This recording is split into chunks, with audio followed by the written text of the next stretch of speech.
এটাও এটাও অবসলিউট হয়ে গেছে, আর নতুন চলে আসছে না, টাচও না, অন। নেক্সট ফেজ হলো অন।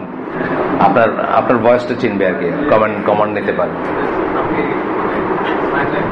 হ্যাঁ হ্যাঁ,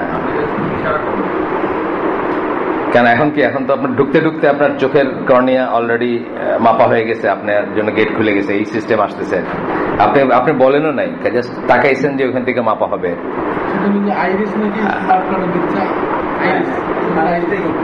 কি করতেছে? ও আচ্ছা, আর তারপরে কি হবে? একদম লাস্টে গিয়ে আপনি তারপর বাঁশ দিয়ে বাড়াবাড়ি করে যুদ্ধ করবেন আর কি, সব শেষ হয়ে যাবে। এটা এরকম হয়েছে, আগেও হয়েছে, সভ্যতা আগেও এরকম হাইটে গেছে। আপনি যদি মেক্সিকান মায়ান যারা তাদের দেখেন, আপনি অবাক হয়ে যাবেন যে কি করে, হ্যাঁ কি করে তারা এই হাইটে গেছিল। বা ইজিপশিয়ানদের কথা চিন্তা করেন, ভার্নাল ইকুইনক্স যেটাকে বলি আমরা, দিন এবং রাত সমান হয়, 2000 কত বছরে একবার হয়, এক্স্যাক্টলি সমান আর কি, টু দ্য ডট 2000 কত বছরে একবার হয়। এটা তারা তখনই জানতো অঙ্কে দিয়ে। তার মানে কত এহেড ছিল না, তারা জমি মাপতো ট্রিগোনোমেট্রি দিয়ে, পোলস্টার দিয়ে। জমি ওই নীল নদ যেটা বলি আমরা, সেটা শিফট করতো। শিফট করলে ওই আমাদের দেশে যেমন চরে মারামারি হয়, ওরকম ওখানে মারামারি হতো, চরে জমি নিয়ে ডিসপিউট হতো, এটা আমার এটা আমার। ওইটা তারা খ্রিস্টপূর্ব 1000+ বছর আগে ওইটা তারা ট্রিগোনোমেট্রি দিয়ে করতো, পোলস্টারের সাথে ট্রিগোনোমেট্রি দিয়ে নির্ধারণ করতো। কিন্তু আবার আমরা কি হয়েছে, আবার আমাদের গ্রামের মানুষ তো 2 2 4 জানে না। মানে আমি বলতেছি যে হিস্ট্রি রিপিট করে আর কি। একটা কথা আপনাদেরকে শেয়ার করছি আগে বোধহয়, মানে এটা একজন আলেমের কথা, নবী পয়গম্বরের আসলে পৃথিবীতে কি করতে আসছিলেন। তারা পৃথিবীটাকে স্লো ডাউন করাইতে আসছে। একটা বই আছে, myth of the mega machine, ওইখান থেকে বলতেছেন আর কি, যে তারা এসে আসলে পৃথিবীকে স্লো ডাউন করাইছেন। এই পৃথিবীর পেসটা, স্পিডটা বারবারই বাড়াইতে চাইছেন। আল্লাহ তাআলা চান না যে পৃথিবীর স্পিড খুব একটা বাড়ুক, স্পিড বাড়লে অন্য সমস্যা আছে, মানুষের লিমিটেশন আছে। আপনার মুসা আলাইহিস সালামকে আল্লাহ জিজ্ঞেস করছিলেন একটা কোয়েশ্চেন, তোমার হাতে কি? মুসা আলাইহিস সালাম কিন্তু এটার অনেক ইউটিলিটি বলছিলেন আল্লাহকে, যে আমি এটা দিয়ে এই করি এই করি এই করি এই করি। এখনকার মতো আপনি যেরকম করতেছেন, টাচ হবে বললে হবে, বুঝছেন না, টাচ স্ক্রিন কথা বললে হবে, এটা অনেক বর্ণনা দিচ্ছি না আমরা, ওইরকম মুসা আলাইহিস সালাম বর্ণনা দিচ্ছিলাম, এটা দিয়ে এই করি এই করি এই করি। আল্লাহ তখন তাকে বলছিলেন যে তাহলে ছেড়ে দাও, একটু দেখো। ছাড়ার পর এটা ওনার প্রাণ হরণকারী সাপ হয়ে গেছিল, ওনার মনে হয়েছে। তো আমরা এখন যা যা দিয়ে এই যে হাইটেক দিয়ে বলতেছি, অ্যাকচুয়ালি এটা কিন্তু খুব সিম্বলিক। এটা সব আলেমরা বলেন এই আর্টটা নিয়ে, যে আমরা যেটাকে মনে করতেছি যে এইটাই বুঝি উন্নতি, এটাই বুঝি সব, এটা নিয়ে বুঝি আমাদের জীবন, আসলে এটা আমাদের জন্য জীবন হরণকারী জিনিস। আপনার বাচ্চারা এখন বেড়াইতে যেতে চায় না, আমাদের এক্সপিরিয়েন্স বলতেছি, বেড়াইতে যেতে চায় না। কোথায় যাব? কুমিল্লার শালবন, বিহার শালবনে, অথবা গাজীপুরের মাঠে। ব্যাপারটা অনেক স্লো, আস্তে আস্তে আস্তে আস্তে বাস দিয়ে হেঁটে যাবেন, ধুলা খাবেন, বালু আছে, ওইখানে গিয়ে নামলেন, মাটিতে হাঁটলেন, মজা আছে, বাট অনেক স্লো। তার চেয়ে যদি আপনি আমার ঘরের ভিতরে বন্ধ থাকতে দেন, আর কম্পিউটার বা মোবাইল ফোনের এটা আমার হাতে দেন, তাহলে আমি যে ঢিসু গুলো করবো, ওইগুলো কি স্পিড, মুহূর্তে মারি ফেলতেছেন। কত দেখছেন একটা বাচ্চার দিকে তাকায় দেখেন, তার চেহারা চেঞ্জ হয়ে যায় যখন, কারণ স্পিডটা অনেক বেশি। এই স্পিডই কিন্তু তাকে ধ্বংস করে দিবে, কারণ এই স্পিড আল্লাহ মানুষকে এই স্পিডের জন্য বানান নাই। আল্লাহ মানুষকে বানিয়েছেন, ইভেন নামাজে স্পিড নিষেধ করছেন আল্লাহ। নামাজে যেতে দৌড়ানো নিষেধ। অনেক মানুষ দেখবেন যে একটা মিস করে ফেলতেছে, এক রাকাত দৌড় মারতেছে, এটা নিষেধ। কিন্তু আপনার নর্মাল পেস যা দিয়ে আপনি রোজ যান, আজকে আপনার 5 মিনিট দেরি হয়ে গেছে, সেই পেসেই যাবেন, গিয়ে যতটুকু নামাজ পাইলেন, সালাত পাইলেন, ততটুকুই আপনার জন্য এনাফ। বাট স্টিল আপনি করবেন না, হেস্ট যেটাকে বলে। হেস্ট হচ্ছে শয়তানের যে কোনো তাড়াহুড়া হচ্ছে এসেনশিয়ালি ফ্রম শয়তান। তো আপনাকে ইভেন নামাজ সালাতের মতো জিনিসে বলছেন তাড়াহুড়া না করতে, বুঝছেন তো। 4x 5x হওয়ার কোন রাস্তা নেই। এখন আমরা খতম করে ফেলি 5x 10x করে, বুঝছেন না। 10 জন বসাই দিলেন, 3 পারা করে হয়ে গেল একসাথে।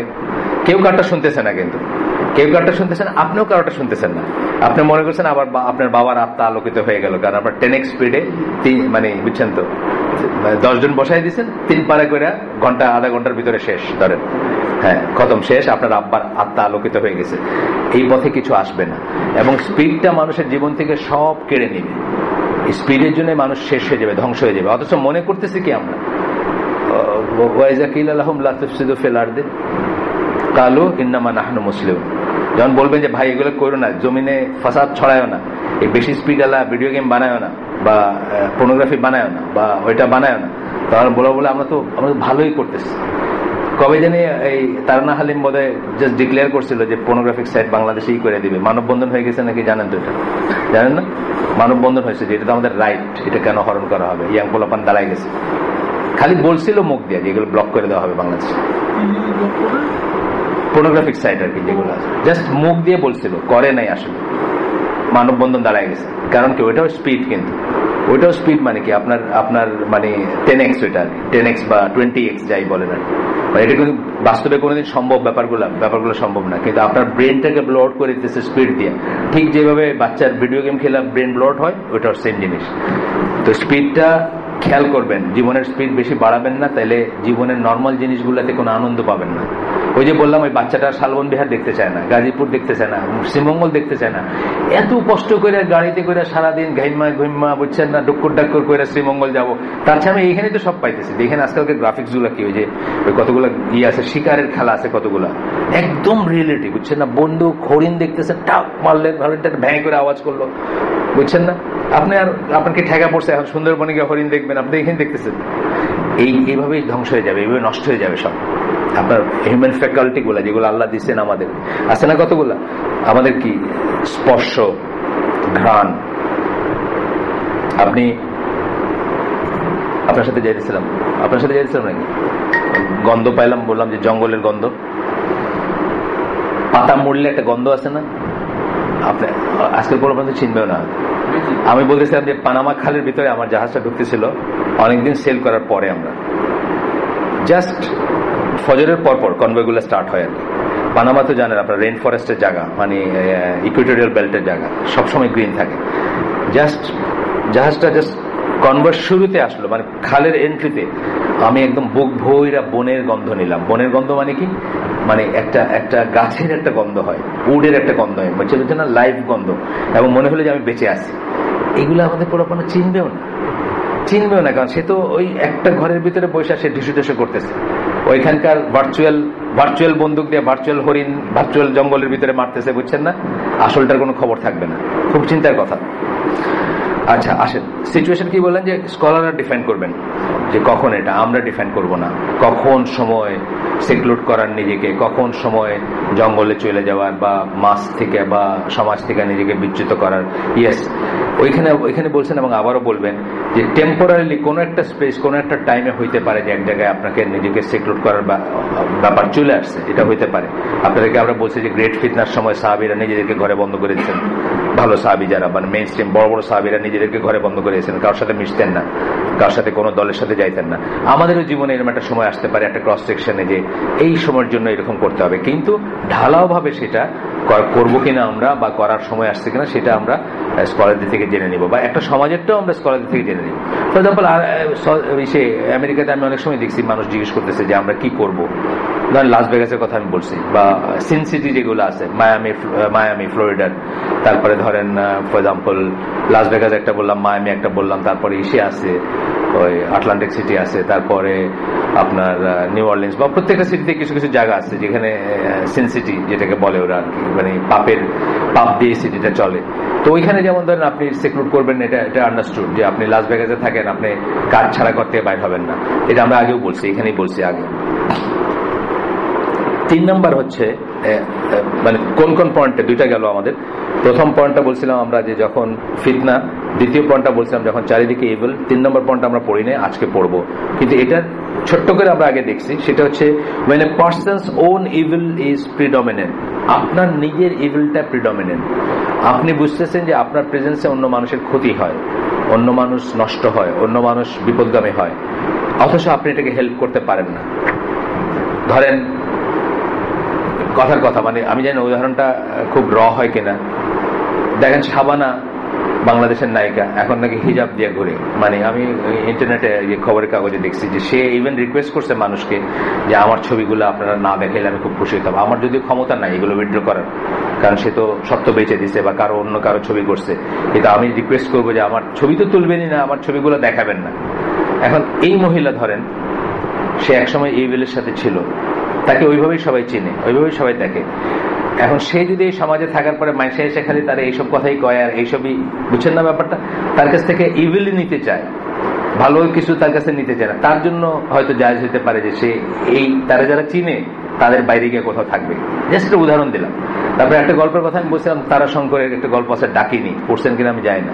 ডাকিনী মানে হচ্ছে ডাইনি আর কি, বা যার চোখ লাগে, আমাদের যে চোখ লাগা বলে না, তো তার চোখ লাগতো, এমনকি তার হাজবেন্ড পর্যন্ত তার চোখ লেগে মরে গেছে। এটা একটা গল্প আর, কিন্তু চোখ লাগা তো ইসলাম যা ই করে, মানে স্বীকার করে যে চোখ লাগতে পারে, মানে বাপের চোখ লাগতে পারে বাচ্চার উপর, সেটাও ইসলাম শিখে ইভিল আই, এটার শিফা আছে, এটার দোয়া আছে বা ই আছে, যাই হোক। তো সেই মেয়েটা নিজে খুব সুন্দর ছিল দেখতে, কিন্তু এমনকি তার হাজবেন্ডকে পর্যন্ত সে মেরে ফেলছে, মানে গল্পের ভাষাটা হচ্ছে মেরে ফেলছে মানে কি তার চোখ লাগছে। সুতরাং সে নিজেকে সেক্লুডেড রাখতো, যাতে আর কারো দিকে সে না তাকায়, কারো উপর তার ইভিল আইটা না পড়ে। এইরকম যদি সত্যিই কারো হয়ে থাকে, উনি যদি নিজেকে সেক্লুড করেন, মুসলিম পার্সপেক্টিভে বলতেছি, এটা জায়েজ আছে বা এটা ঠিক আছে, এটা বলবেন এখন। আমি নাকি কথা শুনছি যে রাশিয়ান সাহিত্যিক ছিলেন যে টলস্টয়, উনি নাকি শেষ জীবনে ওনার সব লেখার উদ্যোগ করেছিলেন। বাস্তবে কিন্তু উদ্যোগ হয় না, কারণ সেই ওয়ার অ্যান্ড পিস, তারপরে অ্যানাকারণে, এগুলো তো আমরা পড়েছি। আমি জানি, আমার জ্ঞান নেই। শেষ জীবনে নাকি সব লিখে দিচ্ছিলেন, এবং উনি তো খুব আইসিউর অবস্থা মারা গেছিলেন। এবং শোনা যায় যে ওনার মারা যাওয়ার সময় ওনার পকেটে যে 40 হাদিস, আব্দুল্লাহ এটাই বলছে, হুমায়ুন আহমেদ বলছে, কাউকে বলতেছিলাম না, কারে হুমায়ুন আহমেদ বলছে। হুমায়ুন আহমেদ একটা প্রসঙ্গে বলছে যে টলস্টয়ের পকেটে যদি রাসূল সাল্লাল্লাহু আলাইহি ওয়াসাল্লামের ই থাকতো, হাদিস থাকতে পারে, তাহলে আমরা কোথাও মানে রাসূল সাল্লাল্লাহু আলাইহি ওয়াসাল্লামের নাম মুখে নিতে লজ্জা পাই কেন? মানে বাংলাদেশের ব্যাপারটা কি হয়েছে, যে কোনো পরিশীলিত মানুষ যারা আতেন, যাদেরকে বলি, আমি একদিন বলতেছিলাম যে ধরেন রবীন্দ্র, আমি একসময় যাইতাম, ওই যে যখন রবীন্দ্র সঙ্গীত শুনতাম, ওই যে শিল্পকলা একাডেমিতে রবীন্দ্র সন্ধ্যা হইতো, ওই যে রবীন্দ্র একটা এই সময় থাকে না, উৎসব থাকে না, ওই সময় কোথায় 25শে বৈশাখের আগে পিছিয়ে, তো ওনার জন্মদিন আর কি। তো একসময় যাইতাম ওইখানে, তো আমি একটা কোথাও লিখছি আমি যে ধরেন সমতকিউল্লাহ সাদিম মোহাম্মদ, যে আর কি বাংলাদেশের 1 নম্বর 2 নম্বর গায়ক, সে ওখানে গিয়ে বললো আসসালামু আলাইকুম ওয়া রাহমাতুল্লাহি ওয়া বারাকাতুহু। মানে সে মনে করবো জ্বর হয়েছে, এবার মাথা খারাপ হয়ে গেছে, তাই না? বুঝছেন না কথাটা? কেন মনে করবো মাথা খারাপ হয়ে গেছে? মানে পরিশীলিত একটা মানুষ সালাম দিবে, এটা কি হয় নাকি? পরিশীলিত একটা মানে আর্ট, কলা গোত্রের কোন একটা মানুষ, এইরকম কলা গোত্রের মানুষ 1 নম্বর 2 নম্বর বাংলাদেশের রবীন্দ্রসঙ্গীত গাইয়ে, সে যদি ওই রবীন্দ্রসঙ্গীত সম্মেলন, অডিয়েন্স কিন্তু সব মুসলমান, হয়তো 90% মুসলমান। অডিয়েন্সটা আমরা কি নিব? র্যান্ডম সিলেকশনই তো নিব। বাংলাদেশের 90% মুসলমান হলে ওই অডিয়েন্সের 90% মুসলমান এটাই ধরে নিব। তো এখানে হোয়াটস রং উইথ সালাম দেওয়া? অফকোর্স সালাম দিয়ে গান গাওয়ার হয় না, সেটা আলাদা একটা জিনিস, কিন্তু যদি আমরা গুড মর্নিং শুভ সন্ধ্যা বলতে পারি, তাহলে সালাম দিতে কি? হুমায়ুন আহমেদ থেকে এটা লিখে গেছে কোথায়, কদিন আগে উঠছে এসে, যে টলস্টয় যদি রাসূল সাল্লাল্লাহু আলাইহি ওয়াসাল্লামের এই পকেটে নিয়ে ঘুরতে পারতো, তাইলে আমরা এত গ্রেট কেন যে নবীর নাম মুখে নিতে আমাদের লজ্জা লাগে, আমরা সেকেলে হয়ে যাই? তা সেদিক বলে থাকে তো বিরাট কথা বলে গেছে, তো পুরো বাণী চিরন্তনী বলে গেছে, যদি বলে থাকে আর কি, আমি জানি না। এটা পরবর্তী কালে আসছে, বাইসে থাকতে শুনি নাই কোনোদিন, এই কয়দিন আগে দেখলাম যে এসে বলছে। আসলে কিন্তু আমাদের এইটা তাই, আপনি সালাম দেওয়া মানে কিন্তু আপনার খেয়াল, পয়লা কথা, বুঝছেন না? শুভ সন্ধ্যা শুভ সকাল বলবেন, এইগুলো সালাম দেয় না আজকাল। দেখি যে ফোন কোম্পানির চ্যাংড়া পোলাপান গুলো ফোন করে না, এরা কিন্তু সালাম টালাম দেয় না, বুঝছেন না? এরাও কিন্তু থার্ড পার্টি কথা আছে না কিছু, মানে মাঝে দিয়ে কথা বলে আর এই সালাম টালাম উঠে যেতেছে আস্তে আস্তে, শুভ সন্ধ্যা শুভ সকাল, তাই না? এগুলো চলে আসছে না। ইসে তো দেখলাম আমি, ওই যে ওই বাসগুলাতে যায় যে একটা ভুলশুদ্ধ বাংলায় টাইপ করাই দেয় না, একটা করুণ ভাবে একটা ময়লা জামার উপরে টাইপ করে গাইড থাকে না কতগুলা, সেও দেখি এখন ওইরকম করে কথা বলে, মানে আসসালামু আলাইকুম ইনশাল্লাহ, এগুলো কথাটা তো নাই। শুভ সন্ধ্যা শুভ সকাল, আপনার যাত্রা শুভ হোক, আপনার যাত্রা শুভ হোক, এটা কি কোনো মিনিং আছে নাকি? এর কি মিনিং? মুসলমানের জন্য কি মিনিং বলেন তো আমাকে? আপনার যাত্রা শুভ হোক, এই কথায় কোনো মিনিং আছে? আমরা হয়তো মনে আছে 72-73 সালে চিটাগাং ইউনিভার্সিটি থেকে একটা করছিল, ওরা ওই আসসালামু আলাইকুমের পরিবর্তে ওরা লিখছিল আল সিকুলারিকুম, এটা ইত্তেফাকে ছাড়া হয়েছিল। তখন হয়তো এসব খেয়াল করতাম না, তখন হয়তো আমি ওই পার্টিতে ছিলাম, উল্টা সাইডে ছিল। ইত্তেফাক খুব একটা বড় আর্টিকেল, মানে এডিটোরিয়াল লিখছিল যে আল সিকুলারিকুম, মানে 75-76 দিকে মোদের কোন এক সময় মনে আছে, সায়েন্স সেনিক্স বিল্ডিং এর 2 তলা 3 তলার উপরে বসে আছে আমি আর আমার দোস্ত জয়, প্রাইম মিনিস্টার প্রধানমন্ত্রী যারাই ছিল আর কি, তারা যাওয়ার পরে কত তাড়াতাড়ি গিয়ে শহীদ মিনারে ঢোকা যায় আর কি, সেই জন্য বুঝছেন তো, সায়েন্স বিল্ডিং এর থিংস চেঞ্জ। একবার ভুল করছি দেখে সারা জীবন ভুল করবো আমার কোনো কথা নাই, একবার কুফরের উপর ছিলাম বা শিরকের উপর ছিলেন দেখে সারা জীবন থাকবো আমার কোনো কথা নাই। Sooner it is better it is, হায়াত থাকতে থাকতে চেঞ্জ করে ফেলেই ভালো। আমি যে এতদিন বাঁচবো এটার তো কোনো গ্যারান্টি ছিল না, আপনি যে বাঁচবেন তার গ্যারান্টি নেই। আজকে যিনি ওই জায়গায় আসছেন তার জন্য ওয়েট করার কোনো কারণ নাই, তার উচিত সাথে সাথে শুধরাই ফেলা, এটাই। আসেন এটা আমরা পড়ি কি দলিল। একটা বলতেছেন যে আল্লাহ রাসূল সাল্লাল্লাহু আলাইহি ওয়াসাল্লাম বলছেন ওই আবু সাইদ খুদরির ওই ইসের ভিতরে একটা হাদিস যেটা আমরা আগে পড়ছি, তার ভিতরে কি বলেন? ও আচ্ছা আচ্ছা, ওটা আমরা খুব সুন্দর দাঁড়িয়েছে, বয়স যদি 20 বছর বেড়ে গেছে সেটা অন্য কথা, এর আগে খুব ইয়াং লাগতো অবশ্য, স্পেশালি যে জায়গায় উনি চাকরি টাকরি করেন, ওই এনওয়াইকের বিল্ডিং বুঝছেন না, গুলশান 2 নম্বর ল্যান্ডমার্ক, ওইখানে অনেক হ্যান্ডসাম লাগতো ওনাকে। আমার কাছে এখন সুন্দর লাগতেছে, কিন্তু অন্য মানুষের কাছে তখন লাগতো, আমি সেটা বলতেছি, আমার কাছে কিন্তু এখন সুন্দর লাগতেছে। আচ্ছা, কি বলতেছেন? A believer who strives with his wealth and his soul for the sake of Allah. হাদিসটা কি? ও মেসেঞ্জার অফ আল্লাহ, জিজ্ঞেস করতেছেন একজন মানুষের, জিজ্ঞেস করছে ও মেসেঞ্জার অফ আল্লাহ, হে রাসূল সাল্লাল্লাহু আলাইহি ওয়াসাল্লাম, who is the best of people, সবচেয়ে ভালো উন্নত মানুষ কে?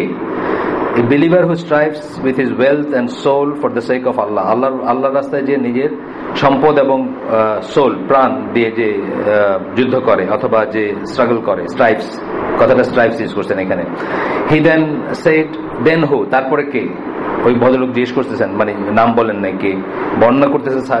আবু সাইদ খুদরি, কিন্তু আবু সাইদ আল খুদরি, কিন্তু ওই লোকটাকে তার কথা বলেন নাই। তখন আবার ওই লোক জিজ্ঞেস করছেন যে তারপরে কে? হি রিপ্লাইড, রাসূল সাল্লাল্লাহু আলাইহি ওয়াসাল্লাম বললেন, দেন এ ম্যান ইন সেক্লুশন, রাসূল সাল্লাল্লাহু আলাইহি ওয়াসাল্লাম বললেন, then a man in seclusion in one of the mountain passes who fears Allah, একটা মানুষ যে কোন একটা মাউন্টেন পাস বা ভ্যালি বা উপত্যকার ভিতরে বা কোথাও আছে, সেক্লুশনে আছে, একা করে নিজেকে মানে আলাদা করে নিছে সমাজ থেকে, who fears Allah, যে আল্লাহকে ভয় করে, he worships his Lord and save the people from his evil, তার নিজের ইভিল থেকে, সে আল্লাহর ইবাদত করে এবং নিজের খারাপের থেকে অন্যদের বাঁচায়। দেয়ার মে বি সিচুয়েশন, কিন্তু এটা হইতে পারে, এটা হইতে পারে যে আপনি এমন পর্যায়ের একজন মানুষ, আপনার কাছে আপনাকে মানুষ প্ররোচিত করে খারাপ জিনিস, কারণ আপনার খারাপ জিনিসে ভালো ছিলেন। সাবানা দিয়ে আমি যে একটা উদাহরণ দিলাম, আপনাকে প্ররোচিত করতে চায় মানুষ, বা আপনাকে দেখে খারাপটাই চিন্তা করে, সুতরাং আপনি নিজেকে আলাদা করে দেন। এটা আমি জাস্ট র একটা এক্সাম্পল দিলাম, এটা মানে জাস্ট হাতের কাছে আসতে দেখে দিলাম, এটা এখানে অ্যাপ্লিকেবল না। তবে ওই যে ডাকিনি যেটা বললাম, আপনার যদি ইভিল আই ওই রকমের হয়, এটা হইতে পারে, আমরা জানি এরকম হয়, ইসলাম এটা বিশ্বাস করে বা মুসলিমরা এটা বিশ্বাস করে, সেরকম হইলে আপনি তো নিজেকে সিকিউর করে ভালো। অর্থাৎ আপনার কোনো কন্ট্রোল নাই জিনিসের উপর, আপনি একজনের দিকে তাকে এলেই তাকে আমি বললাম যে বাহ এই ফারাদ হোসেনকে কি সুন্দর লাগতেছে, গিয়া দেখলেন যে আপনার মাথা ব্যথা শুরু হয়ে গেছে, কথার কথা, এটা হইতে পারে, এটার উপর কন্ট্রোল নাই, কিন্তু অনেক সময় কোনো থাকে না। বা এই ধরনের আরো জিনিস আছে, সেসব থেকে আপনি নিজেকে ই করলেন। একটা অসুখ হইতে পারে, আপনার একটা অসুখ হইতে পারে, যে অসুখটা ছোঁয়াছে, যে অসুখটা আপনি যখন ইসলামী ছিলেন না, আল্লাহর পথে ছিলেন না, তখন আপনার ভিতরে আসছে, এটার কোনো কিওর নাই, আপনার মানুষের ভিতরে ছড়াই দিতে পারেন, আপনি সেই জন্য কিন্তু নিজেকে আলাদা করতে পারেন। আমি একটা উদাহরণ দিলাম, আরেক জাতের উদাহরণ, ইমাম গাজালির একটা আসতেছে এখানে বর্ণনা আসতেছে। ইমাম গাজালিকে আমরা কশনের সাথে নিব, আহলে সুন্নাত জামাত তাকে হোলসেল নেয় না, আপনারা জানেন হয়তো, এই কথাটা বলার একটা দরকার আছে, এই কথাটা বলার দরকার আছে। আমার কোরআন অধ্যয়নের সঠিক পন্থা বইটার একটা জায়গায় আমি লিখছি যে একজন তবলিগের ভাই আমাকে বলছেন, মুরব্বী উনি তবলিগের, যে পৃথিবীর থেকে যদি কোরআন হাদিস সব হারায় যায়, ইয়াহিয়া উলমুদ্দিন বইটা থাকে, তাইলে ইসলাম হারাবে না। এই কথাটা কি মনে করেন আপনারা কেউ? এই কথা মনে করা অত্যন্ত বড় একটা গর্হিত, কি বলবো, অধ্যত্ত এবং পাপ কাজ আমি মনে করি। কোরআন হাদিস হারায় গিয়ে একটা লোকের বই থাকলে সেটা দিয়ে মুসলমানরা পথ হারাবে না, এটাকে হইতে পারে না। এটা আমরা বুখারী শরীফের কথা বলবো না, আমরা বুখারী শরীফের কথা বলবো না যে কোরআন হারায় গিয়ে বুখারী শরীফ থাকলেই মানুষ পথ হারাবে না, এটাও বলবো না, কোনোদিন বলবো না। মানুষের কাজ আল্লাহর কাজের সাথে কোনো তুলনার মানে কোনো পাশাপাশি নেওয়াই উচিত না, নাম আসবে। তো এই ধরনের রেফারেন্স যেটাকে বলে, বা এই ধরনের এটা আমরা সবসময় অ্যাভয়েড করে চলবো। ইমাম গাজালি অনেক কাজ আছে, অনেক বড় একজন কি বলবো মানে ইন্টেলেকচুয়াল ছিলেন, অ্যাবিলিটি ছিল তার। ওনার প্রথম জীবনটা উনি শুরু করছিলেন যারা ফিলোসফার্স, তখন তো আপনারা জানেন ইলমুল কালাম বা ওই ফিলোসফার যারা ওয়েস্টার্ন ফিলোসফি, বিশেষ করে তাদের ওয়েস্টার্ন এবং ইন্ডিয়ান, তাদের প্রভাবে ইসলামের 14টা বাঁচতে শুরু করছে। তখন তিনি কিন্তু তার জীবনের মিশন শুরু করছিলেন ফিলোসফারদেরকে কাউন্টার করার জন্য। ওনার সবচেয়ে ফেমাস বই তাহফুতুল ফালাসিফা, যে বইটা মানে ইনকোহারেন্স অফ দ্য ফিলোসফার্স, খুব ফেমাস বই কিন্তু। হ্যাঁ, তাহফুতুল ফালাসিফা, তাহফুত। হ্যাঁ, তো ওই বইটার কিন্তু বিশাল একটা কাজ ওটা। কিন্তু যেটা হয়েছে যে ওইটা করতে গিয়ে উনি নিজে একটা ফিলোসফির জন্ম দিয়েছে, মানে নিজে আরেকটা দর্শনের জন্ম দিয়েছেন। এইটা খুব ক্ষতিকর জিনিস হয়েছে, এইটা জিনিসটা ক্ষতিকর হয়েছে যে এটা একটু কমাই দিই, ধরবো না আমি ফোনটা, পানি নিতে। তো মাঝখানে এক সময় কিন্তু উনি অলমোস্ট এইথিস্ট হয়ে গেছিলেন, 4 বছরের মতো উনি মানে লোকচক্ষুর আড়ালে চলে গেছিলেন, মানে নিজেকে নিয়ে ওনার সন্দেহবাদী, যেটাকে আমরা বলি স্কেপটিক একটা কথা বলি ইংরেজিতে, সেটা। তারপরে উনি আবার ফিরে এসে যখন উনি বুঝছেন যে উনি আস্তিক, তখন উনি আবার ফিরে এসে আবার পড়াশোনা করেছেন বা অনেক কাজ আছে ওনার। কিন্তু আহলে সুন্নাত জামা মনে করে যে তিনি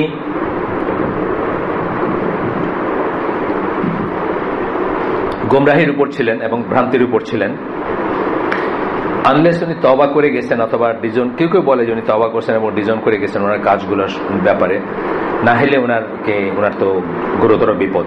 আহলে সুন্নাত জামাত তাকে মুসলিম মনে করে এবং দোয়া করে তার জন্য, কিন্তু বিপজ্জনক অবস্থার বা বিপদগ্রস্ত মুসলিম মনে করে। যেমন আশারি সম্বন্ধে যে কথাগুলো আছে, আশারিকে সবাই জানে যে উনি ওনার কাজগুলোকে ডিজন করে গেছেন এবং উনি তওবা করে গেছেন। ওনার কাজগুলো তো ভ্রান্তি আছে, কিন্তু ওনার যে কাজগুলো নিয়ে আশারাইটরা এখন নড়াচড়া করে, সেই কাজগুলো উনি কিন্তু ডিজন করে গেছেন এবং তওবা করে গেছেন। কিন্তু পরবর্তীকালের লোকরা সেগুলোর নিয়ে আবার করে, এরকম হয়। কিন্তু মানুষ ধর ফর এক্সাম্পল কেউ অনেক আছে না যে মৃত্যুর আগে সে চেঞ্জ হয়ে চলে গেল।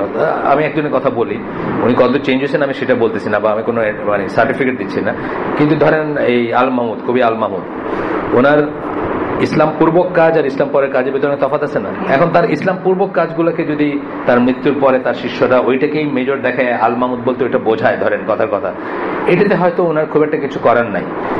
আশারি সম্বন্ধে এটাই বলা হয় যে আশারি মতবাদ যেটা, সেটা তার শিষ্যরা, তিনি যেটাকে ছেড়ে গেছেন, ডিজন করে গেছেন এবং বলে গেছেন যে এটার সাথে আমার কোনো সম্পর্ক নাই, আমি ভুল করছি, তওবা করছি, সেটাকে নিয়ে কিন্তু আশারি মতবাদ প্রচলিত এখন। কিন্তু ইমাম গাজালি সম্বন্ধে এরকম কথা জানা যায় না যে উনি ডিজন করে গেছেন এবং ওইভাবে তওবা করে সবকিছুর সাথে সম্পর্ক চুকায় গেছেন, যেই জন্য কেউ কেউ বলেন করছেন, কিন্তু মনে হয় না যে।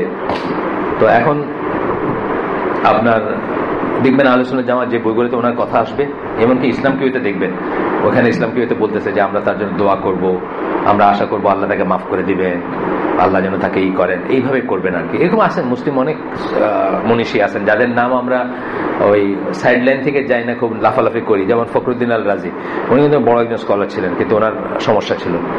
হ্যাঁ, তারপর জামাকশারি, যেমন ধরেন কোরআনের তাফসীর আছে, জামাকশারির কথা আসবেই, উনি কিন্তু মুতাজিলা ছিলেন।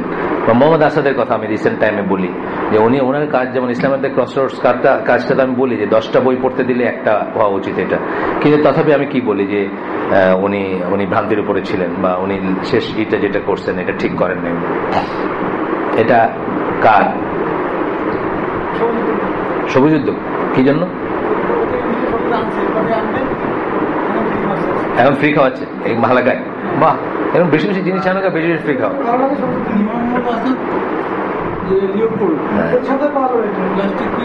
না, ওই যে মেসেজের তো কোরআন যেটা, ওটা তো খুব মারাত্মক একটা ত্রুটিযুক্ত বই যেটা। হ্যাঁ হ্যাঁ, শেষ জীবনে করছেন আর কি। হয়, এটাই তো খুব দুঃখের কথা। এই জন্যই আপনি কেউ নিশ্চিত হবেন না যে আজকে আমি সঠিক পথের উপর আসতে দেখে আমার শেষ পর্যন্ত থাকবো, এটা না।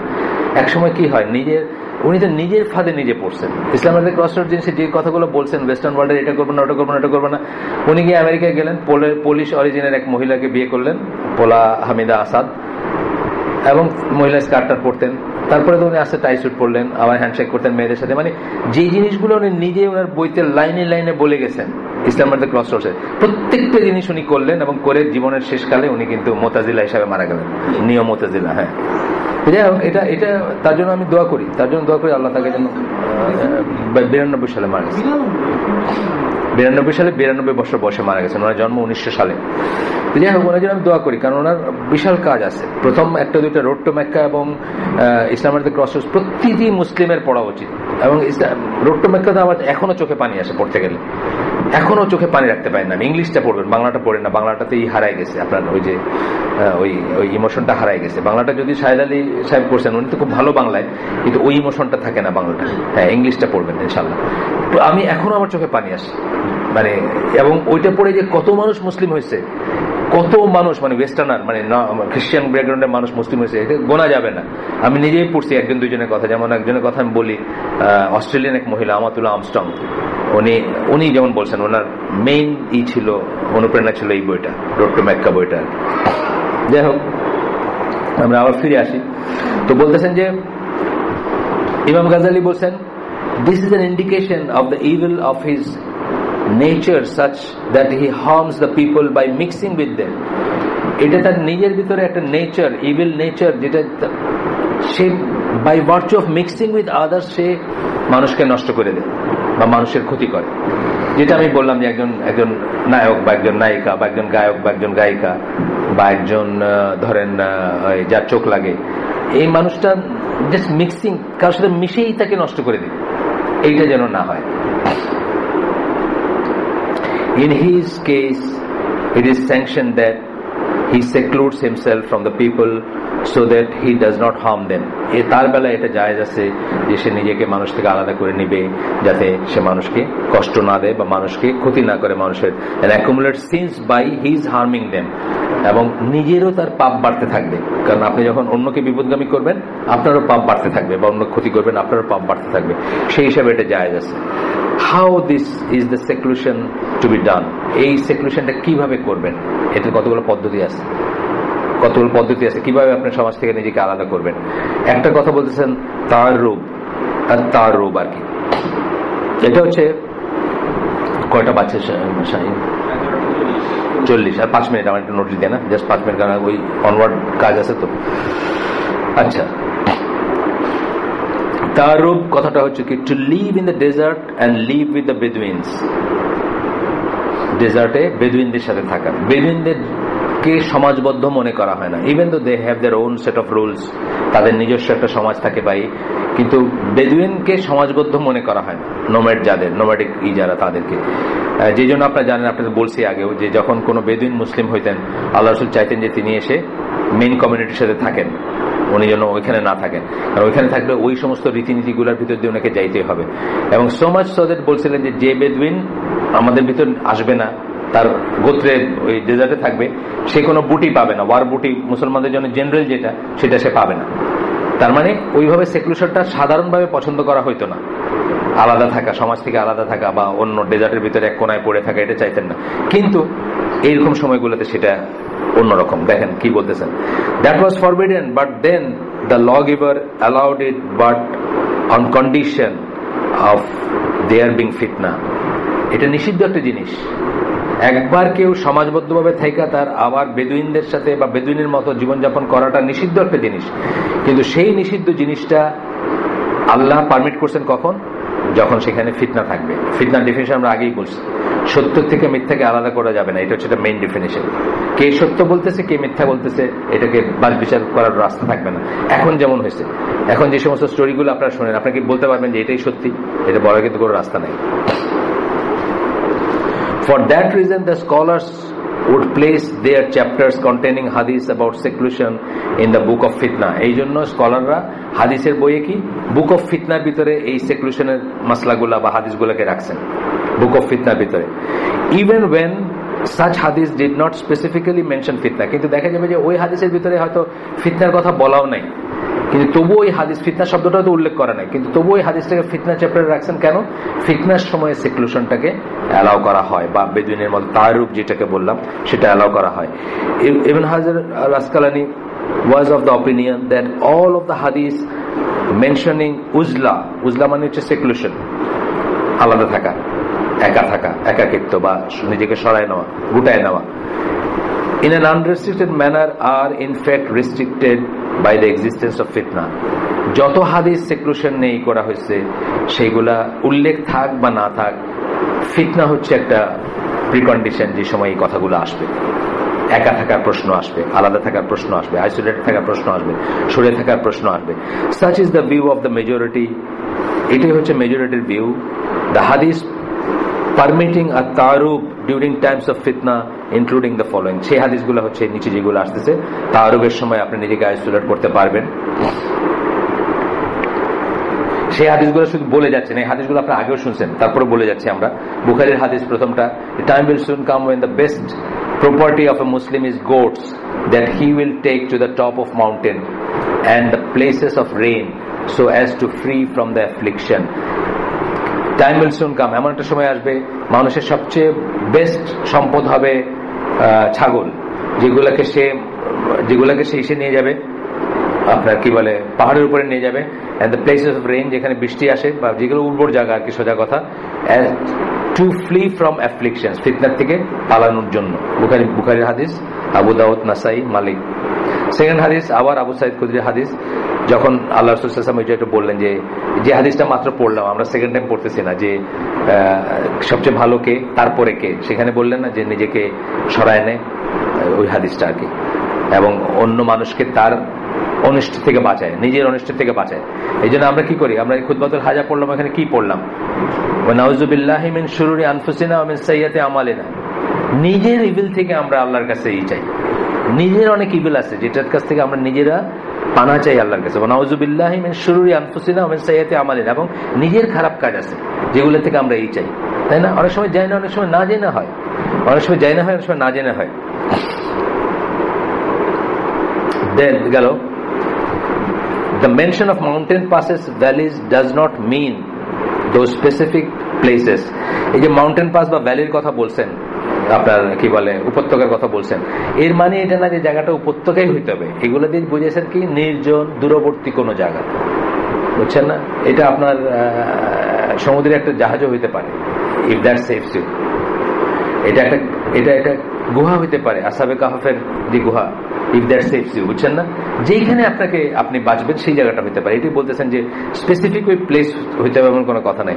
ইনস্টেড দ্য হাদিস mean any place that is free of people, যে কোনো জায়গা যেটা লোকালয় মুক্ত বা লোকজন মুক্ত বা মানে ক্রাউড নাই যেখানে।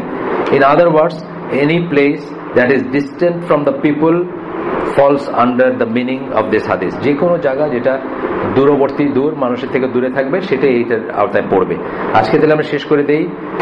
প্রথমটা আমরা গেলাম আর তারুব নিয়ে কথা বললেন। আর তারুব মানে কি নিজেকে আইসোলেট করা। একবার আপনি শহরে থাকতে শুরু করছেন, কিন্তু তারপরে আপনি শহর থেকে আবার চলে যাচ্ছেন ডেজার্টে বেদুইনদের সাথে থাকতে, নিজেকে বাঁচানোর জন্য। এই ফেনোমেননটাকে বলে তারুব। এরপরে আমরা পড়বো ঘরের ভিতর বন্ধ করা, এই আস্তে আস্তে আরো বাকিগুলো পড়বো সামনের দিন থেকে ইনশাআল্লাহ। আসসালামু আলাইকুম ওয়া রাহমাতুল্লাহি ওয়া বারাকাতুহু।